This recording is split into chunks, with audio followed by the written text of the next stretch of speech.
Hello everyone, আসসালামু আলাইকুম। বাজারে এখন প্রচুর পরিমাণে কাঁচা আম, আর এই কাঁচা আম দিয়ে কীভাবে সবচেয়ে মজাদারভাবে চুরি আচার তৈরি করা যায় সেটা আপনাদের সাথে শেয়ার করব। এই রেসিপিটা এতটাই সহজ, প্রথমবার তৈরি করতে গেলেও দেখবেন একদম পারফেক্ট হবে। তো আমি কিভাবে তৈরি করেছি চলুন প্রস্তুত প্রণালীটা আপনাদের সাথে শেয়ার করছি। আমি আজকে যে মেজারমেন্টটা দেখাবো সেটা হচ্ছে 1 কেজি পরিমাণ কাঁচা আমের যে মেজারমেন্টটা সেটা। তো আমি আমগুলোকে বাজার থেকে কিনে এনে ভালো করে ধুয়ে তারপর একটা কিচেন টিস্যুর সাহায্যে মুছে নিলাম। নেওয়ার পরে এখন আমি এগুলোকে পিল আউট করে নিব। চাইলে আপনারা পিলের সাথেই এটাকে হচ্ছে ঠিক এভাবে করে গ্রেড করে নিতে পারেন, কিন্তু আমি পিলটা ফেলে দিয়ে তারপরে গ্রেড করে নিয়েছি।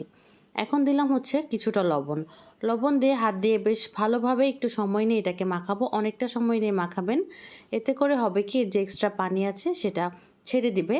তারপরে একটা পরিষ্কার পাতলা কাপড় নিয়েছি সুতি, এর মধ্যে আমগুলোকে নিয়ে নিলাম। এখন এটাকে সুন্দর করে যতটা সম্ভব চিপলেই দেখবেন এরকম এক্সট্রা যে পানি আছে সেটা বের হয়ে যাবে। এতে করে আচারটা বেশ অনেক দিন ভালো থাকবে। তারপরে এটাকে আমি এভাবে একটা বাটির মধ্যে নিয়ে নিব, নিয়ে ছাড়িয়ে নিলাম। মোটামুটি এক্সট্রা পানি কিন্তু চলে গেছে। এখন অ্যাড করব উপাদানগুলো, যার মধ্যে থাকবে সরিষা বাটা। আমি হলুদ সরিষা বাটা নিয়েছি 2 টেবিল চামচ, লবণ নিয়েছি 1 টেবিল চামচ, হলুদের গুঁড়া হাফ চা চামচ, মরিচের গুঁড়া 1 টেবিল চামচ, ধনে গুঁড়া হাফ চা চামচ, জিরা গুঁড়া 1 চা চামচ, বিট লবণ নিলাম 1 চা চামচের কাছাকাছি। এখন দিলাম 5 ফোড়ন 1 চা চামচ দিয়েছি, চাট মশলা দিলাম হচ্ছে 1/4 টিস্পুন, আদা রসুনের পেস্ট 1 চা চামচ, চিলি ফ্লেক্স দিয়েছি আমি 1.5 টেবিল চামচ। এটা আমার ঝালটা বেশি পছন্দ, এই জন্য আপনারা কম খেলে আরেকটু কমিয়েও দিতে পারেন। হাত দিয়ে সময় নিয়ে এগুলোকে মিক্স করতে হবে, যাতে করে সবগুলো আমের গায়ে হচ্ছে মশলাগুলো লেগে যায়। তারপরে দিলাম আমি হচ্ছে হাফ কাপের চেয়ে একটু কম চিনি। চাইলে আপনারা হাফ কাপ ভরে দিতে পারেন, কিন্তু আমার আমটা অনেক বেশি টক ছিল না, এর জন্য আমি হাফ কাপের চেয়ে একটু কম দিয়েছি। তারপরে এটাকে সুন্দর করে মাখিয়ে একটা সাইডে রেখে দেব। চুলায় চলে যাব, একটা প্যান বসিয়ে দিয়েছি, দিলাম সরিষার তেল। অনেক বেশি পরিমাণে আমি সরিষার তেল অ্যাড করছি, প্রায় এখানে 1.5 কাপের মতো তো হবেই।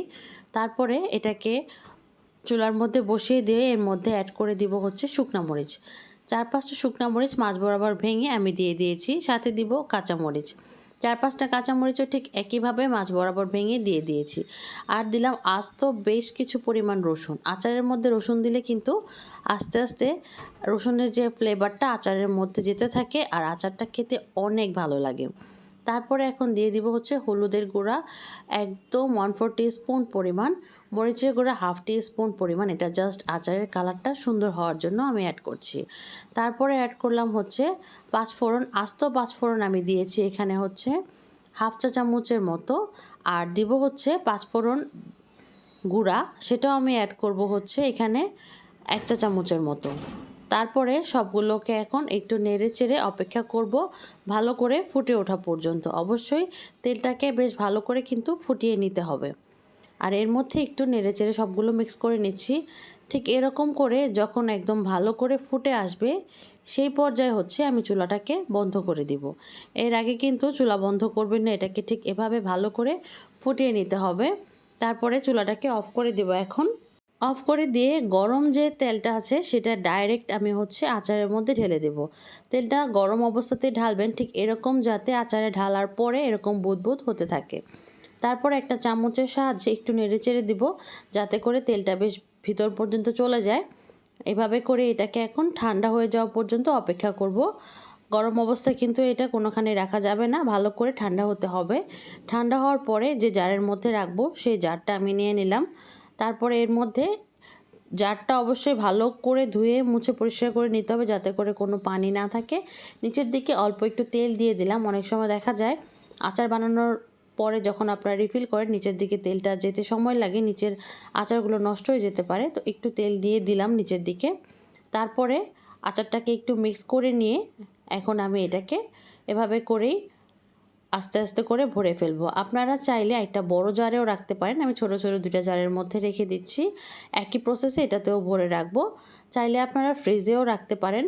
অথবা বাইরেও অন্ততপক্ষে ৬ মাস পর্যন্ত বেশ ভালো থাকবে। আর যদি আপনার ফ্রিজে রাখেন ১ বছরেরও বেশি সময় এটা ভালো থাকবে। আমার গত বছরের এই ঝুরি আচার অল্প একটু এই বছরও রয়েছে, বেশ সুন্দরভাবেই রয়েছে। তো আমি কিভাবে তৈরি করলাম, আশা করি আপনাদের রেসিপিটা ভালো লেগেছে। সবাই অনেক ভালো থাকবেন, সুস্থ থাকবেন। আজকের মতো এখানেই বিদায় নিচ্ছি। আল্লাহ হাফেজ।